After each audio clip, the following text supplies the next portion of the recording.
Good morning, नमस्कार, Radhe Radhe. Welcome to future coaching classes. आज के इस सेशन में शिक्षण अभिक्षमता जो हमने यूजीसी नेट पहला पेपर स्टार्ट किया था, जिसमें हमने पहला यूनिट देखा था शिक्षण अभिक्षमता का, आज उसका पार्ट 2 लेके आए हैं हम। शिक्षण अभिक्षमता का पार्ट 2, जिसमें आज हम सीखेंगे शिक्षण के स्तर। शिक्षण का स्तर जो टॉपिक है, वहाँ से आपका एक क्वेश्चन यूजीसी नेट के पेपर फर्स्ट में एक क्वेश्चन आता है। ठीक है, तो चलिए स्टार्ट करते हैं आपका आज का सेशन, जिसमें हम सीखेंगे आज शिक्षण के विभिन्न स्तर। शिक्षण के विभिन्न स्तर देखिएगा, शिक्षण के विभिन्न स्तर। पिछले क्लास में हम लोगों ने देखा था कि हम लोगों ने शिक्षा कई सारे टॉपिक्स हमने पिछले क्लास में देखा था। अगर आज आप लोगों ने इससे पहले हमारा क्लास नहीं देखा है तो उसको जरूर जाके देखिएगा, आपके पेपर के लिए यूजफुल होगा। तो आज के सेशन को हम स्टार्ट करते हैं जहां पे हमने पिछले क्लास को छोड़ा था, उसी क्लास को हम कंटिन्यू करते हैं। आज का सेशन जिसमें है शिक्षण के विभिन्न स्तर। इतना इंपॉर्टेंट टॉपिक कि पेपर में यहाँ से क्वेश्चन आता ही आता है, हमेशा यहाँ से क्वेश्चन आपको मिलेंगे। शिक्षण के विभिन्न स्तर। देखो, शिक्षण के विभिन्न स्तर क्या होते हैं? शिक्षण में 3 प्रकार के स्तर बताए गए हैं, स्मृति, चिंतन और बोध स्तर बताए गए हैं। ठीक है, आपसे डायरेक्ट क्वेश्चन पूछता है यहाँ पर कि शिक्षण, आपसे दो तरीके से क्वेश्चन पूछ सकता है। एक दे देगा, 2 साइड में एक स्तर का नाम दे देगा और उसमें किसने दिया है मॉडल को, उसको मैच करने के लिए दे देता है। तो एक प्रकार के क्वेश्चन दे देगा, या यूं कहें कि एक एग्जांपल दे देगा, आपसे पूछेगा कि आप बताइए कि इसमें किस स्तर को दर्शाया गया है। तो चलिए हम देखते हैं एक एक पॉइंट, स्मृति स्तर और अवबोध स्तर और चिंतन स्तर का एक एक पॉइंट सीखेंगे और विद कॉन्सेप्ट सीखेंगे। चलिए स्टार्ट करते हैं। स्मृति स्तर को पहले हम देखते हैं। स्मृति स्तर में हमने लिया है, देखिए, स्मृति स्तर को हर्बर्ट शिक्षण मॉडल के नाम से भी जाना जाता है। स्मृति स्तर को हर्बर्ट शिक्षण मॉडल के नाम से भी जाना जाता है। क्यों? क्योंकि स्मृति स्तर के प्रस्तावक को किसको माना गया है? हर्बर्ट को माना गया है। स्मृति स्तर के प्रस्तावक या मेन जो जिन्हें स्मृति स्तर बताया है वो कौन है? आपके हर्बर्ट हैं। इसीलिए इस स्मृति स्तर को हर्बर्ट शिक्षण मॉडल के नाम से भी जाना जाता है। देखते हैं, स्मृति स्तर में किसी भी अध्ययनकर्ता को या अधिगमकर्ता को केवल और केवल टॉपिक को रटाया जाता है, और केवल टॉपिक को रटाया जाता है, और रटाने और समझाने का ही जो स्तर है वो क्या कहलाता है? स्मृति स्तर। स्मृति स्तर क्या है? आपके शिक्षण का सबसे पहला बिंदु होता है, सबसे पहला स्टेज होता है। किसी भी शिक्षण को स्टार्ट करने से पहले वो कौन सा स्तर होता है? शिक्षण का पहला स्तर ही क्या होता है? आपका स्मृति स्तर होता है। ठीक है, देखिए इसमें पहला टॉपिक दिया है कि शिक्षण की स्मृति की मुख्य प्रस्तावक, शिक्षण के स्मृति स्तर के मुख्य प्रस्तावक कौन है? आपके हर्बर्ट शिक्षण मॉडल के नाम से भी जाना जाता है। दूसरा टॉपिक क्या है कि यह शिक्षण अधिगम प्रक्रिया का प्रारंभिक चरण है। मैंने अभी भी जस्ट बताया कि स्मृति स्तर क्या है? आपका अधिगम प्रक्रिया का सबसे प्रारंभिक स्तर, पहला स्टेज ही क्या है? आपका स्मृति स्तर है। दूसरा कह रहा है कि यह तथ्यों को कंठस्थ और अभ्यास करते रहने के लिए प्रेरित करता है। क्या कह रहा है ये? कह रहा है कि स्मृति स्तर में केवल शब्दों को कंठस्थ, मतलब कि याद करना और अभ्यास करते रहना। जो चीजें हम बताएंगे वह केवल आपको याद करना है, उसका लगातार क्या करना है? प्रैक्टिस करना है, अभ्यास करना है। वो किस स्तर में आता है? स्मृति स्तर में आता है। ठीक है, यहाँ तक कंफर्म हुआ। आगे देखते क्या कह रहा है कि शिक्षण अधिगम प्रक्रिया मूलतः उद्दीपन प्रक्रिया है। कौन सी प्रक्रिया है? उद्दीपन प्रक्रिया है। उद्दीपन प्रक्रिया क्या होता है? उद्दीपन प्रक्रिया का मतलब होता है कि किसी भी चीज को देखकर मन में जो सीखने की उत्तेजना होती है या तीव्रता होती है, उसे क्या बोलते हैं? उद्दीपन प्रक्रिया बोलते हैं। जैसे शिक्षण में पाठ्यक्रम को देखकर सीखने की तीव्रता जब मन में जागृत होती है तो उसे उद्दीपन प्रक्रिया कहा जाता है। तो आपका ये मोस्ट इंपॉर्टेंट ये वाला पोर्शन कि शिक्षण अधिगम प्रक्रिया मूलतः कौन सा है? उद्दीपन प्रक्रिया है। उद्दीपन प्रक्रिया का मतलब किसी भी वस्तु को देखकर सीखने की तीव्रता जब मन में आती है, सीखने की तीव्रता जब होती है तो उसे क्या बोलते हैं? उद्दीपन प्रक्रिया बोला जाता है। ठीक है, अगला देखिए क्या कह रहा है, सीखने की तीव्रता। सीखने की तीव्रता मैंने बताया स्मृति स्तर में सीखने की तीव्रता होती है और प्रतिधारण स्थिरता। कह रहा है कि प्रतिधारण स्थिरता, इसका मतलब क्या होता है? प्रतिधारण स्थिरता का मतलब कि जो चीज आप सीख रहे हो वो कितने देर तक माइंड में सेव कर सकते हो, कितने देर तक आप माइंड में सेव कर सकते हो, वो प्रतिधारण स्थिरता कहलाती है। इसकी एक विशेषता और है कि प्रतिधारण स्थिरता स्मृति स्तर में ही क्या होता है? प्रतिधारण स्थिरता को शामिल किया गया है। और कह रहा है कि वांछनीय तत्वों को फिर से अभिज्ञ स्तर पर लेकर आना उचित स्मृति का मुख्य लक्ष्य होता है। अभिज्ञ का मतलब होता है कि ज्ञान से लिया गया है, जो हम जिसको क्या कर रहा है? वांछनीय तत्वों को, जिसको हम चाहते हैं, जिस चीज को बताना चाहते हैं, उसको किस स्तर पर लेके आना? अभिज्ञ स्तर पर लेके आना ही स्मृति स्तर का आपका ये भी एक प्रक्रिया है। ठीक है, अगला देखते हैं। इसमें मौखिक, लिखित और निबंध प्रश्नों को क्या किया गया है? सम्मिलित किया गया है। आपसे क्वेश्चन पूछता है कभी कभी कि स्मृति स्तर में किस प्रकार के प्रश्न पूछे जाते हैं। स्मृति स्तर में किस प्रकार के प्रश्न पूछे जाते हैं, जिसमें आ जाएगा आपका मौखिक क्वेश्चन होता है, लिखित क्वेश्चन होता है और एस्से टाइप का, निबंध टाइप के भी क्वेश्चन इसमें पूछे जाते हैं। ठीक है, तो ये क्या था आपका स्मृति स्तर हार्वर्ड शिक्षण मॉडल का कुछ पॉइंट था जो काफी इंपॉर्टेंट है। इसको आप क्या करिएगा? इसको नोट डाउन करिएगा और इसको या तो स्क्रीनशॉट ले लीजिए, इसको या फिर नोट डाउन कर लीजिए। बड़ा ही इंपॉर्टेंट टॉपिक है, यहाँ से क्वेश्चन आपके बन सकते हैं और बन सकते नहीं, हमेशा पूछे जाते हैं यहाँ से क्वेश्चन। ठीक है, तो ये क्या था आपका स्मृति स्तर का पॉइंट था। देखते हैं इसमें अगला टॉपिक क्या है। अगला टॉपिक हमने लिया है कि स्मृति स्तर की शिक्षण के लिए कुछ सुझाव। क्या क्या सुझाव हो सकता है? स्मृति स्तर में जो शिक्षण किया जाएगा, जो शिक्षा प्रदान किया जाएगा, उसमें क्या क्या सुझाव हो सकते हैं, क्या क्या इंप्रूवमेंट किया जा सकता है, थोड़ा देखिएगा। पहला कह रहा है कि पुनरावृत्ति एक लय में होनी चाहिए। जब हम बच्चों को सिखाते हैं, छोटे बच्चों को जब हम सिखाते याद करवाते हैं, तो जो बार बार बोलते हैं वो क्या होना चाहिए? एक कंटिन्यूअस सीरीज में होना चाहिए, वो एक लय में होना चाहिए। मतलब कि लगातार एक ही शब्द को जब बार बार बोला जाएगा वो कंठस्थ हो जाएगा, वो दिमाग में स्टोर हो जाएगा, वो याद हो जाएगा। उसे क्या कहते हैं? उसे पुनरावृत्ति, बार बार एक ही चीज को बोलना एक लय में की जानी चाहिए। ये सुझाव उसका दिया गया है स्मृति स्तर में। ठीक है, अगला देखते हैं। पाठ्यक्रम को सार्थक बनाया जाए। पाठ्यक्रम को सार्थक बनाया जाए। सार्थक का मतलब समझने योग्य बनाया जाए।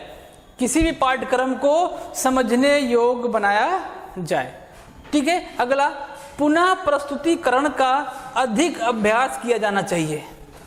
पुनः प्रस्तुतिकरण का अधिक अभ्यास के, जो सेम चीज यहाँ पर पुनरावृत्ति एक लय में होना चाहिए, लेकिन ये कह रहा है कि पुनः प्रस्तुतिकरण का अधिक अभ्यास किया जाना चाहिए। बार बार किसी भी चीज को आप लगातार कंटिन्यू करोगे तो आपके माइंड में बिल्कुल सेव हो जाता है।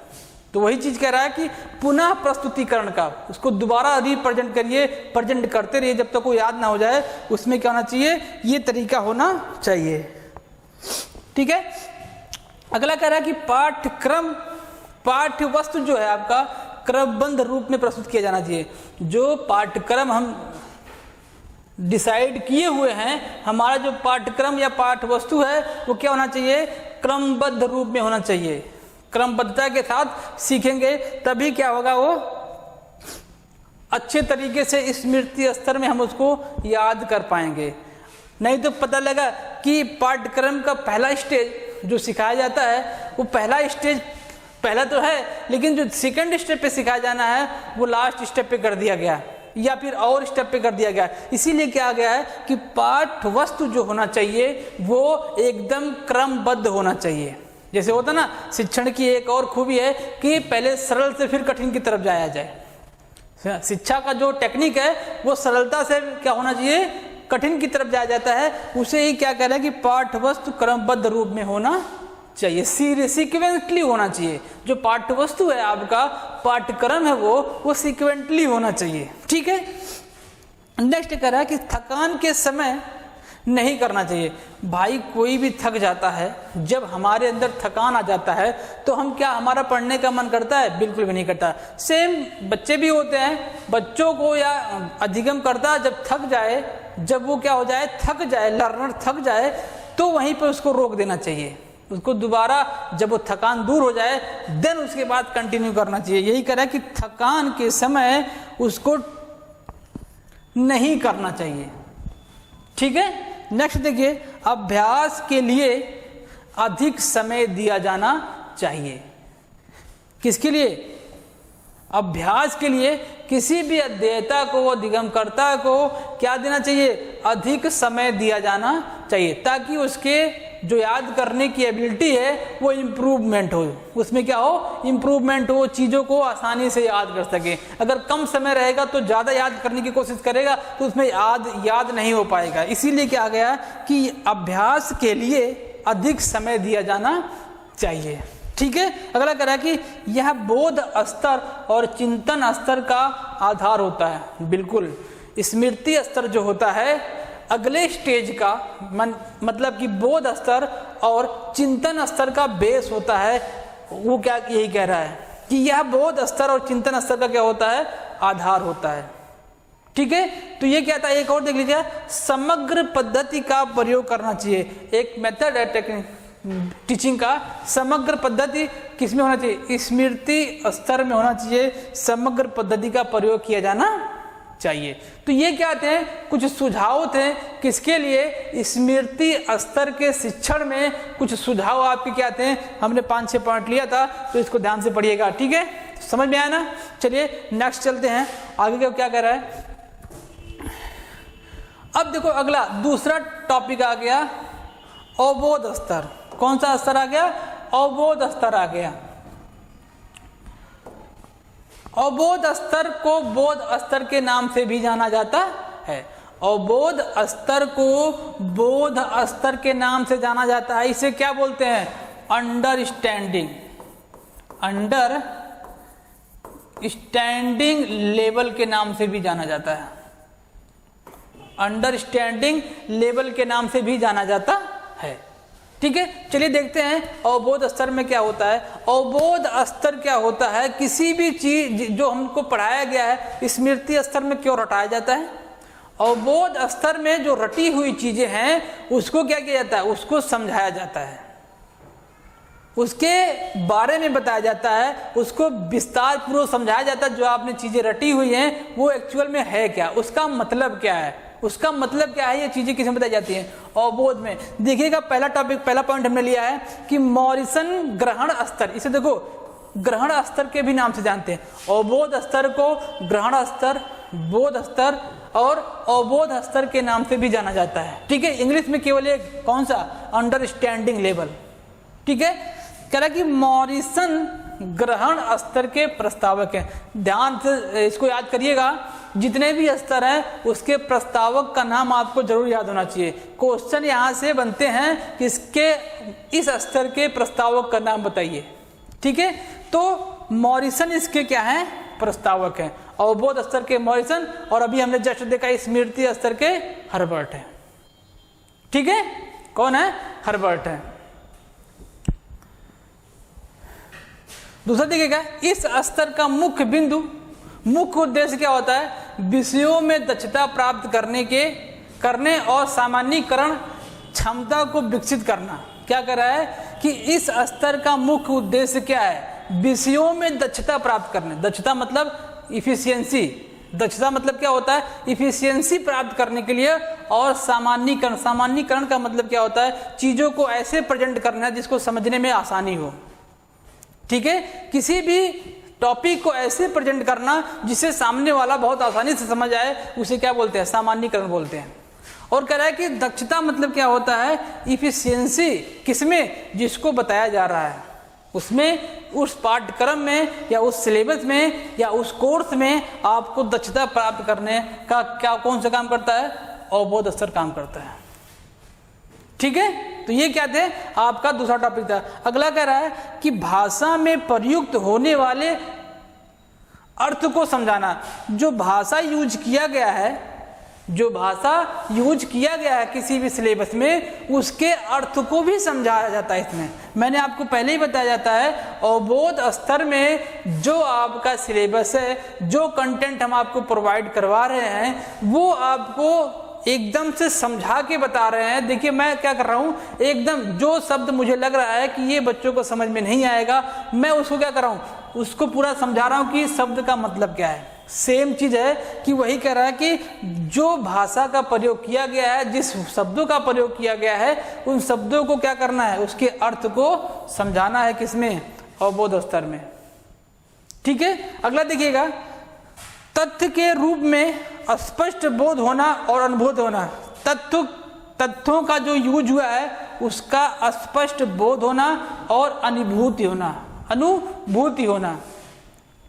अवबोध मैंने बताया समझ, अनुभूति मतलब वही। ठीक है, अंडरस्टैंडिंग दोनों का मतलब होता है कि जो तथ्य यूज किए गए हैं, जो टॉपिक यूज किए गए हैं, वो कितना आपको समझ में आ रहा है। ठीक है, अगला देखते हैं कि गहनता से परिचित होना, प्रकृति गहनता से परिचित होना। दूसरा, प्रकृति एवं स्वभाव को समझना। गहनता से उस शब्द का कितना अच्छा अर्थ होगा, कितनी गहराई तक गया उसको अर्थ को हम समझ सकते हैं, उसे क्या कहते हैं, गहनता से परिचित होना।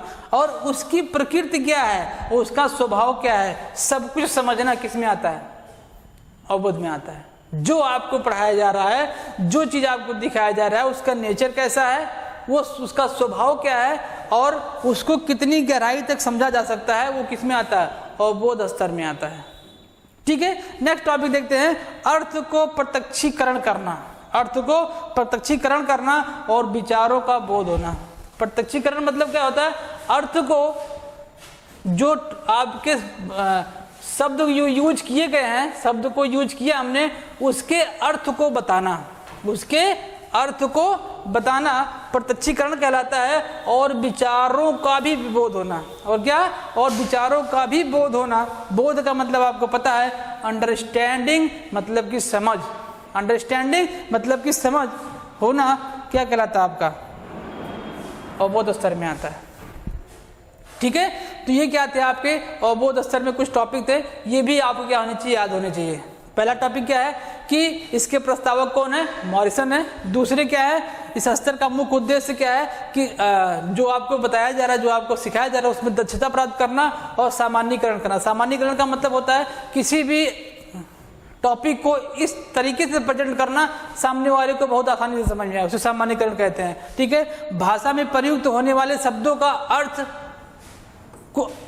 अर्थ को समझाना, और क्या कर रहा है कि तथ्य के रूप में स्पष्ट बोध होना और अनुभूति होना। ठीक है, क्या कर रहा है कि गहनता से परिचित होना, उसकी प्रकृति एवं स्वभाव को भी जानना। लास्ट कर रहा है कि अर्थ का प्रत्यक्षीकरण करना और विचारों का बोध होना। ये क्या था आपका अवबोध स्तर का टॉपिक था। इसके देखिए, इसको अवबोध स्तर में कुछ सुझाव दिए गए होंगे। बोध स्तर में क्या दिए गए हैं, कुछ सुझाव कि इसमें भी कैसे सुधार किया जा सकता है, देखिएगा, स्मृति स्तर शिक्षण की परीक्षा में सफल होने पर जो स्मृति स्तर था, उस स्तर को क्रॉस करने के बाद ही छात्र को इस स्तर में शामिल करना चाहिए। ये कह रहा है कि स्मृति स्तर जो हमने अभी जस्ट आपको पढ़ाया, यदि कोई स्टूडेंट उस लेवल को क्रॉस कर ले तभी उसको अंडरस्टैंडिंग लेवल में शामिल करना चाहिए, अदरवाइज उसको उसी में रहने दिया, जब तक वो सीख ना ले पूरा, उसको कहाँ रहना चाहिए, स्मृति स्तर में ही रहने दिया जाए। पहला सुझाव। दूसरा सुझाव कह रहा है कि शिक्षक पाठ्यक्रम में तल्लीन होने के साथ साथ छात्रों को मनोवैज्ञानिक ढंग से अभिप्रेरित भी करना चाहिए। ये कह रहा है कि शिक्षक जो हम पढ़ा रहा है, जो शिक्षक टीचिंग कर रहे हैं, उन शिक्षक को पाठ्यक्रम में एकदम से तल्लीन मतलब पूरा निपुण होना चाहिए।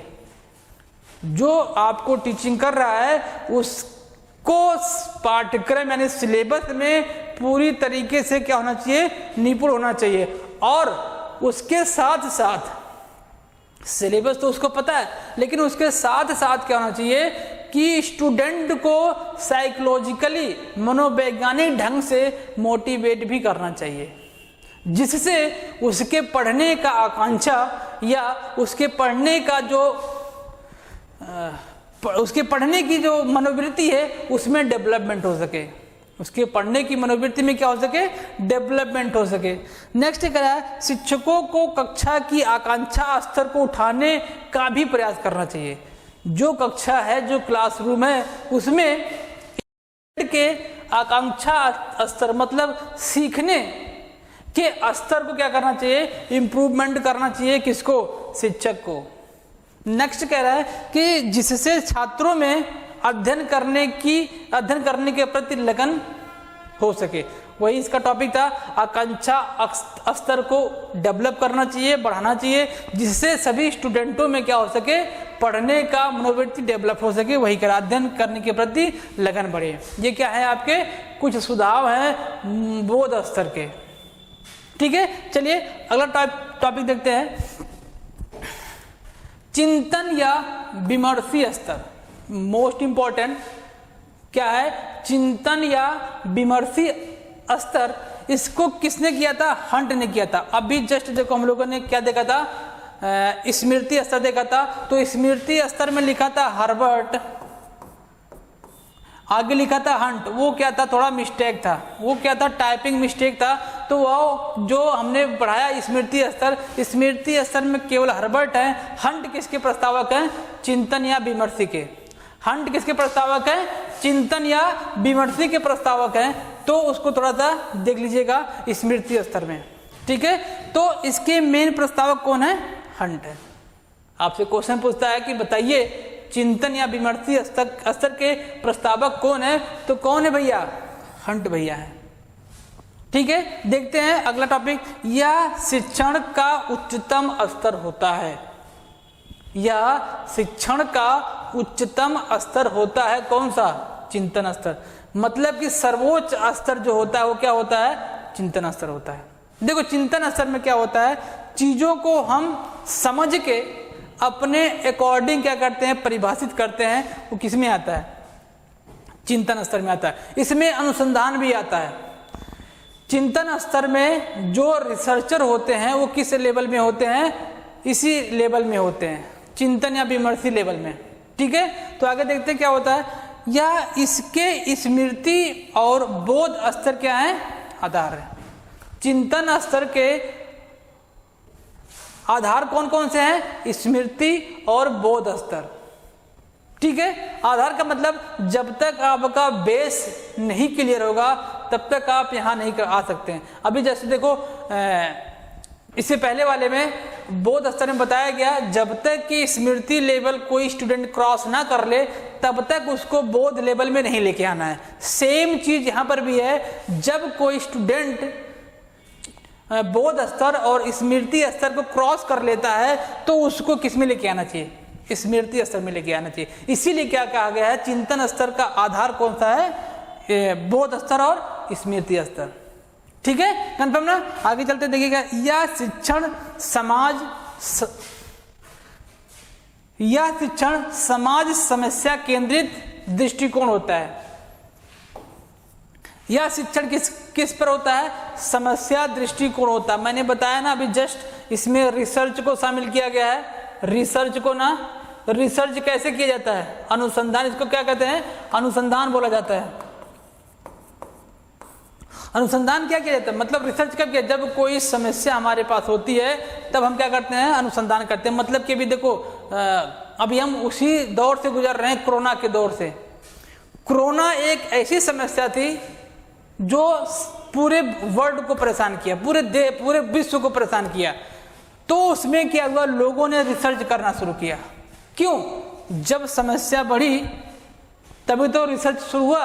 इसमें क्या होता है, किसी समस्या को लेकर ही क्या किया जाता है, शिक्षण किया जाता है, समस्या केंद्रित होता है। बात समझ में आई ना। चलिए देखते हैं अगला टॉपिक। इसमें छात्र समस्याओं के निवारण के लिए अनुसंधान भी कर सकते हैं। बात वही कर रहा है कि छात्र जो होते हैं किसी समस्या के निवारण के लिए रिसर्च करते हैं, ठीक है, किसी समस्या के निवारण के लिए क्या करते हैं, रिसर्च करते हैं। तो किस कैटेगरी में आएंगे, चिंतन की कैटेगरी में आएंगे। आगे देखते हैं, इसमें निबंध टाइप के क्वेश्चन आते हैं, इसमें निबंध ऐसे टाइप के प्रश्न पूछे जाते हैं। तो ये क्या था, आपका चिंतन लेवल था। चिंतन लेवल हमें 4-5 टॉपिक देखा, इसके प्रस्तावक खंड हैं। और क्या है, ये शिक्षा का उच्चतम स्तर होता है और इसके आधार स्मृति और बोध स्तर होते हैं। फिर कह रहा है कि ये शिक्षण जो होता है, ये चिंतन लेवल शिक्षण का समस्या केंद्रित शिक्षण होता है, शिक्षण पद्धति होता है। इसमें छात्र किसी समस्या को लेकर अनुसंधान भी कर सकते हैं। और लास्ट में कह रहा है इसमें किस टाइप के प्रश्न आएंगे, चिंतन लेवल में या विमर्शी लेवल में किस टाइप के प्रश्न आएंगे, आपके निबंध टाइप के प्रश्न आएंगे। ठीक है, चलिए इसके कुछ सुझाव देखते हैं। इसमें क्या सुझाव दिया गया है, फ्यूचर कोचिंग क्लासेस का ये आज का लास्ट टॉपिक है। सॉरी, चिंतन स्तर के शिक्षण के लिए, चिंतन स्तर के शिक्षण के लिए क्या क्या सुझाव हो सकते हैं देखिएगा। पहला सुझाव है आपका, इससे पूर्व स्मृति और बोध स्तर का ज्ञान होना चाहिए। कोई भी नेक्स्ट लेवल जब आएगा उससे पहले का लेवल आपको क्या होना चाहिए, पूरी तरीके से आपको ज्ञान होना चाहिए, उसमें आप निपुण होंगे तभी आपको नेक्स्ट लेवल में क्रॉस किया जाता है। ठीक है, सेम कह रहा है कि अगर आपको चिंतन स्तर में जाना है तो आपको स्मृति और बोध स्तर का ज्ञान होना चाहिए, तभी किसी स्टूडेंट को चिंतन स्तर में लेके जाना चाहिए। नेक्स्ट कह रहा है कि छात्रों का आकांक्षा स्तर ऊंचा होना चाहिए। जी बिल्कुल, इसमें क्या होना चाहिए, छात्रों की आकांक्षा स्तर मतलब सीखने का जो स्तर होता है वो क्या होना चाहिए, हाई होना चाहिए। क्या होना चाहिए, ऊंचा होना चाहिए, तभी कोई स्टूडेंट रिसर्च कर पाएगा। नेक्स्ट देखिएगा अगर है उनमें सहानुभूति, प्रेम और संवेदनशील भी होना चाहिए। किसी भी स्टूडेंट में अगर वो चिंतन स्तर में जा रहा है तो उसमें सहानुभूति, प्रेम और संवेदनशीलता भी उसमें होनी चाहिए। कह रहा है कि शिक्षक का वातावरण प्रजातांत्रिक होना चाहिए। शिक्षक का जो वातावरण है वो प्रजातांत्रिक होना चाहिए। प्रजातांत्रिक का मतलब जानते हो ना क्या होता है, जिसमें प्रजाओं को भी क्या होना चाहिए, फ्रीडम होना चाहिए। उसे क्या बोलते हैं, प्रजातांत्रिक होना चाहिए। ठीक है, तो ये क्या था आपका चिंतन स्तर का, थोड़ा सा हमने देखा चिंतन स्तर के शिक्षण के लिए सुझाव हमने देखा। देखते हैं अब अगला टॉपिक क्या है। अगला टॉपिक कुछ भी नहीं है, आज हमने इतना ही टॉपिक लिया था। शिक्षण स्तर से जितने भी क्वेश्चन बन सकते थे हमने पूरा कवर करने का प्रयास किया है। तो आज के सेशन में बस हम इतना ही रखते हैं। अगर आपको हमारा सेशन पसंद आया है तो क्या करिएगा, आपको पता है क्या करना है, कुछ नहीं करना है, वीडियो को लाइक करना है और हमारे चैनल को सब्सक्राइब करना है यदि आप हमारे इस चैनल पर नए हैं। ठीक है, सब्सक्राइब करने के साथ साथ हमारे इस वीडियो को शेयर भी करिएगा, जिससे क्या होगा, आपके जितने भी दोस्त होंगे या जितने भी स्टूडेंट होंगे तैयारी करने वाले, उनको भी इस वीडियो के माध्यम से उनके एग्जाम में इस वीडियो के माध्यम से थोड़ा सा हेल्पफुल हो सकेगा। तो आप इस वीडियो को शेयर करेंगे और लाइक करेंगे। ठीक है, और चैनल पे नए हैं तो सब्सक्राइब भी करिए। चलिए मिलते हैं आपसे अगले सेशन में बहुत जल्द अगले टॉपिक के साथ, शिक्षण अभिक्षमता के अगले टॉपिक के साथ मिलते हैं। तब तक के लिए पढ़ते रहिए आप लोग जबरदस्त तरीके से। आपको अब की बार क्या करना है, यूजीसी नेट जेआरएफ को क्वालिफाई करना है। क्वालिफाई करने के लिए हमारे वीडियो को लगातार देखते रहिए। चलते फिर मिलते हैं आपको अगले क्लास में। तब तक के लिए जय हिंद, राधे राधे, पढ़ते रहिए और मस्त रहिए।